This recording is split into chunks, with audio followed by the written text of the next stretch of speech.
The gentle demeanor of my former husband and the once amicable relationship with my in-laws have undergone a profound shift. Rather than simply attributing it to change, it seems more fitting to acknowledge that their true colors have surfaced. It all unraveled when news of my unexpected inheritance reached them. While I had always understood the potential impact of wealth on behavior, experiencing its effects firsthand was emotionally draining. As if that weren't enough, a cascade of events unfolded, ultimately leading to our divorce. Now I find myself completely estranged from my former in-laws, though whispers suggest that turmoil still reigns in our household. The passing of my aunt, my mother's sister, a few years ago, added another layer of complexity to my life. From a tender age, she toiled diligently, not only working hard but also investing wisely. Initially, the extent of her wealth didn't concern me much, so I scarcely paid attention when I first heard about it. However, my mother once remarked that my sister seemed to possess considerable assets.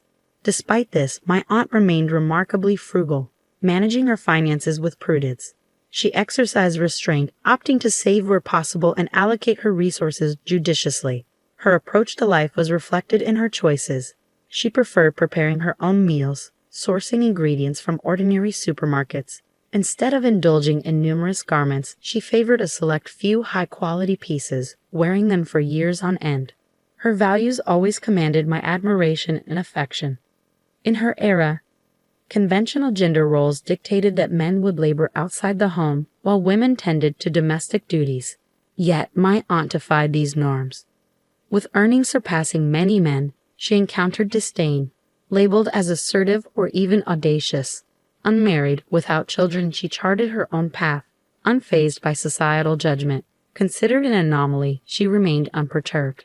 In fact, she exuded an aura of indifference, adopting an attitude of let them talk, her confidence unshaken.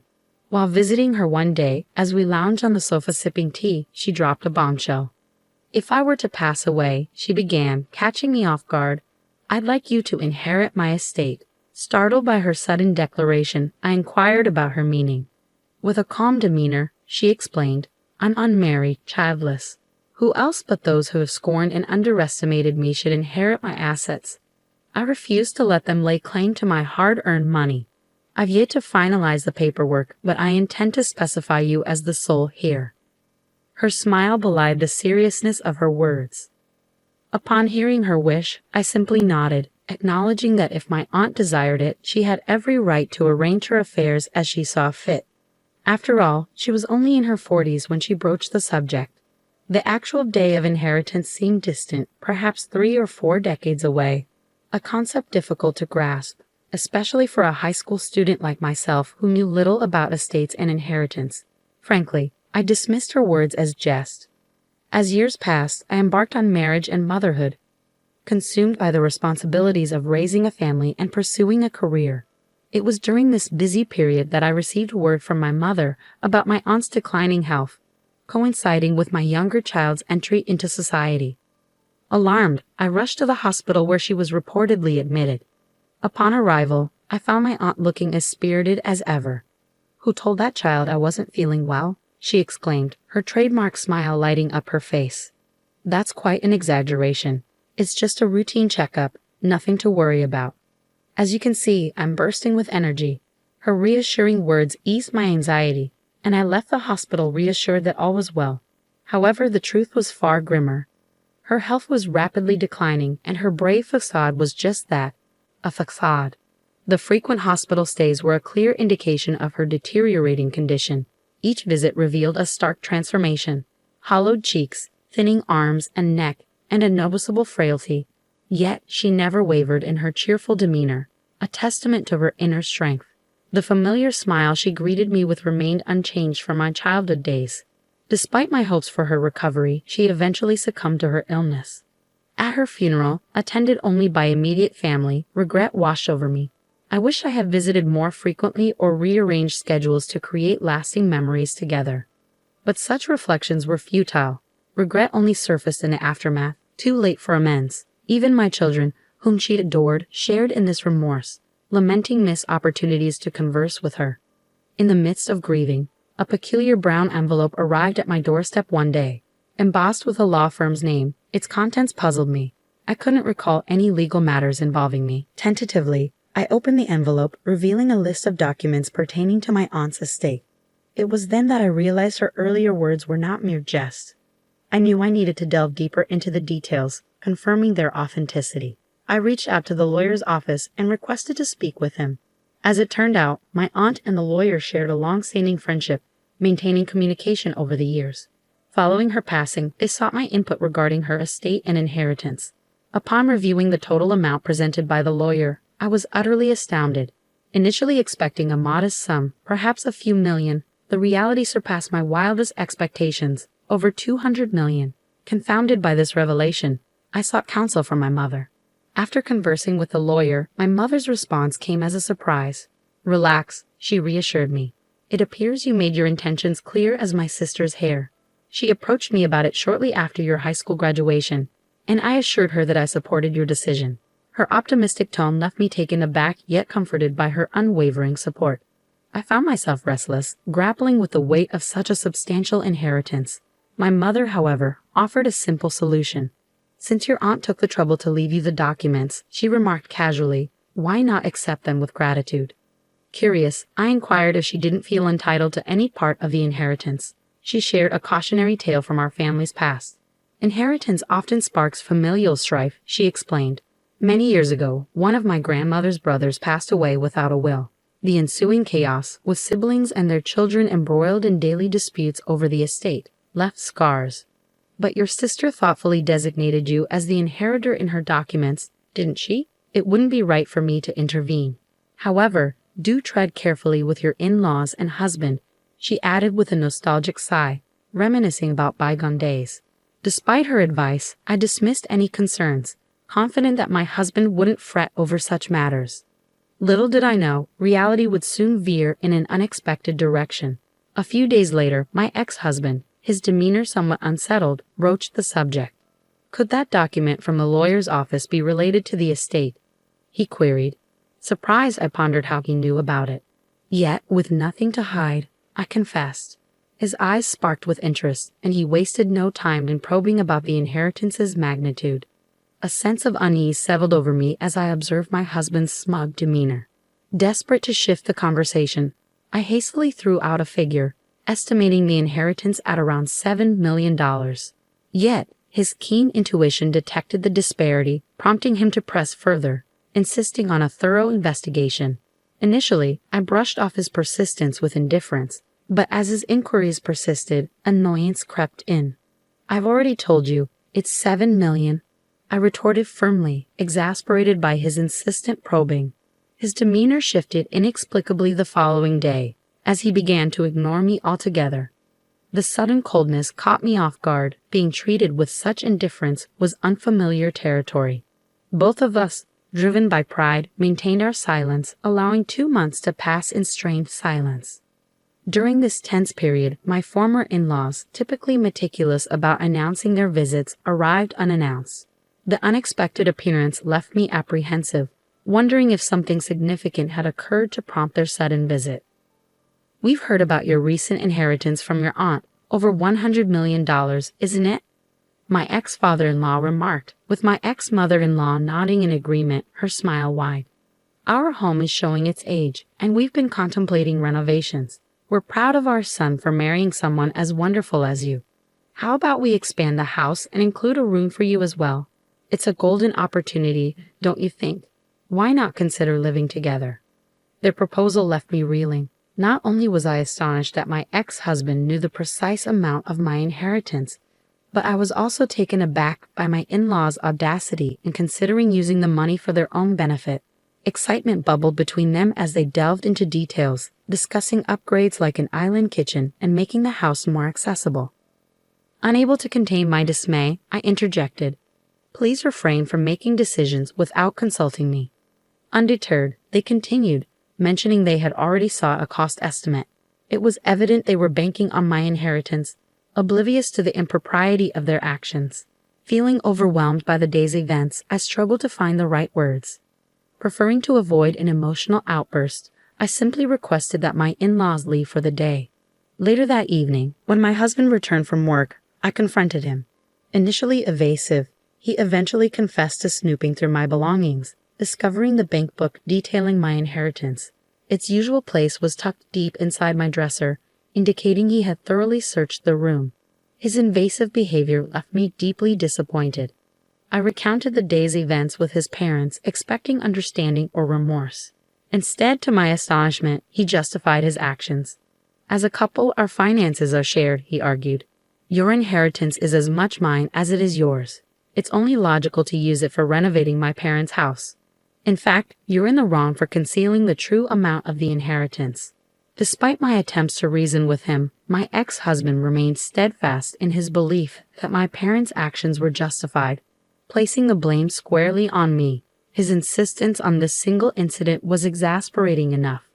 But what came next left me dumbfounded. In the midst of our conversation, he casually dropped the bombshell that he had quit his job. Caught off guard, I demanded clarification. His response only added to my disbelief.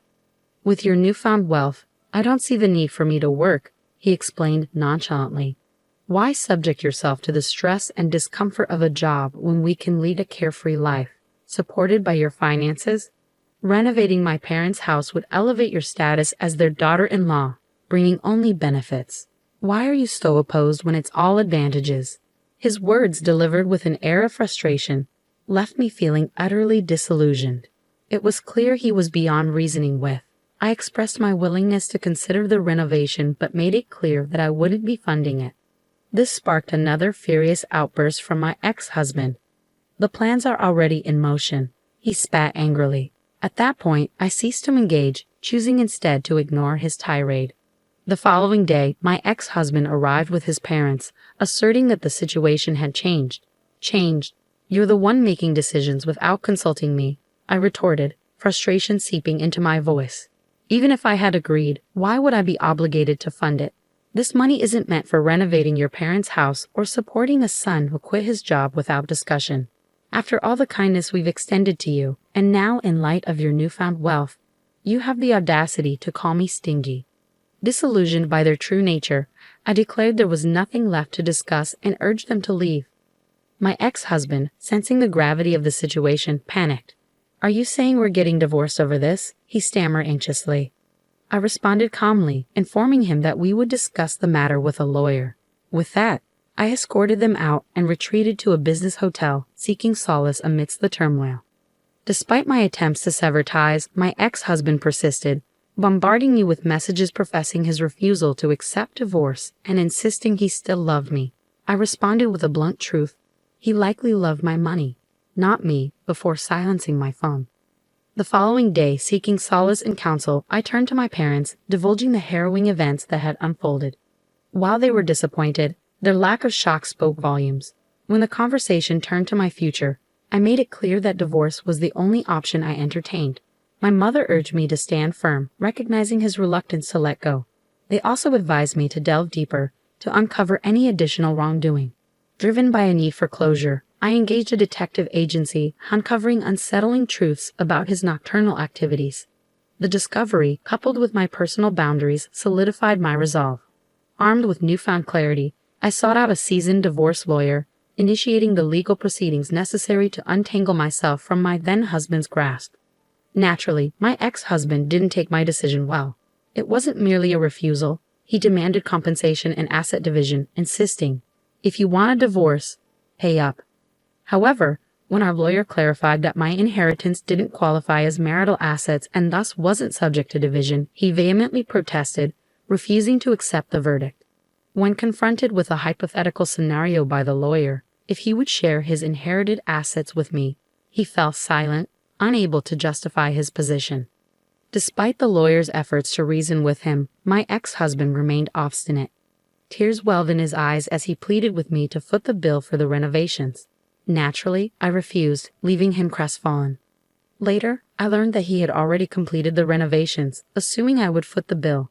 To make matters worse, the meticulous renovations far exceeded what I had estimated, astonishingly totaling over 7 million yen. It appears my ex-husband's reluctance to divorce stems from his inability to afford the associated payments.